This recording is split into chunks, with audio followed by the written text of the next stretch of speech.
afternoon, everyone, and thank you, Mr. Williams. To those of you who tune in via the internet, watching via television and listening via radio, a pleasant good afternoon to you all. Today, Wednesday, 6th of May, 2020, I bring to you our 37th situation report thus far, 3-7. It seemed as if it was just yesterday we started, but we are 37, John James. All right, the COVID Compliance Task Force continues their monitoring of the businesses and also our public transportation sectors. For today, they visited a total of 67, that's 67 businesses, and they engaged 9 passenger buses on the West Line. The Compliance Task Force has reported that they are seeing an increase in compliance by the businesses and also the buses. The businesses have been contacting the task force to request visits to their establishment to perform assessment to provide guidelines for compliance. To those businesses, I say thank you, and it's good to see that you are taking proactive measures before you open. However, the main challenge is the adherence to some of the protocols within the social and physical distancing protocols in the guidelines. What does that mean? For example, the distance markers on the outside, most businesses are not using the opportunity given to them to mark the areas. It is simple. Use the necessary permanent markers to do this thing. It's a simple situation. You go outside your business place, you mark 6 feet apart, and you indicate where persons have to stand while they await for service or to enter your business place. It's critical that you do so. It's cheaper than actually breaking the rules and being penalized. The liquor establishment, from what I am seeing here, they're cooperating a little bit more, according to the statistics, if my eyes are not deceiving me. And we are going to ask the business place to continue to do so. Please continue to adhere. It's very important to do so.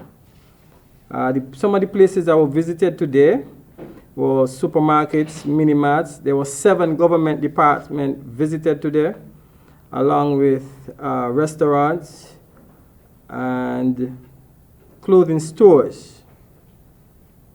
So the task force will continue to do their job. If you have any questions, queries, feel free to contact the NEOC, and you can ask for Ms. Moslin Hughes. You start there, and if she's not available, then you contact Mr. Abdias Samuel.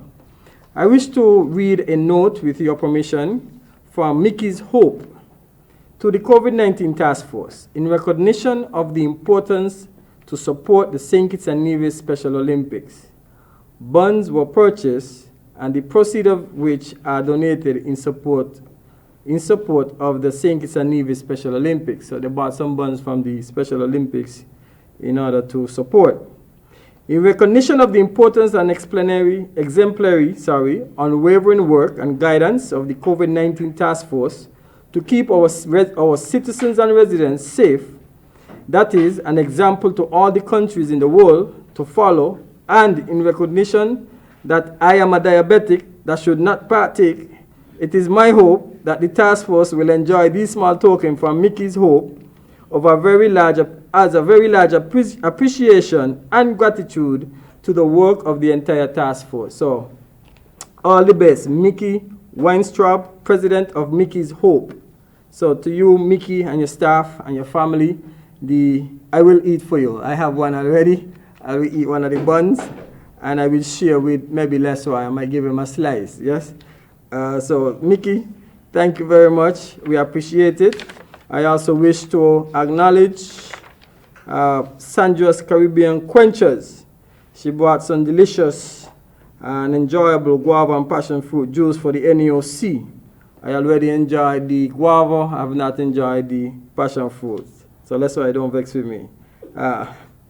Mickey's Hope, And also, we want to acknowledge Miss Carmen Blanchard for donating a cherry cake to the NEOC. And I must say that your sister Ophelia gave me the smallest piece. We also wish to acknowledge the Domino's Pizza. Thank you to Denise and the team who continue to show their unwavering support by donating pizza to the Cardin Home, the Irishtown Health Center, Newtown Health Center, JNF, the Defense Force at Camp Springfield. Also, she never forgets the NEOC, NEMA. So thank you to you, Denise, and the team at Domino's. Cheers. Today, the members of the task force held a meeting with the members of the Evangelical Association and the Christian Council to discuss guidelines and protocols for the gradual reopening of churches in the Federation of St. Kitts and Nevis. I am pleased to inform you that the consultations were very fruitful, and it's imperative for us that government and faith-based communities work together in the interest of citizens and congregants to contain the spread of the coronavirus. We will continue our association with the religious leaders to ensure that there is an all-inclusive approach to the recommendations that will be drafted to inform the upcoming regulations in the near future.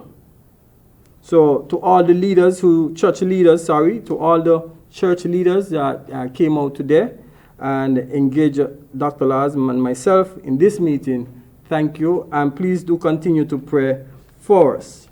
So with that said, we look forward to your questions this afternoon. Thank you, Mr. Williams.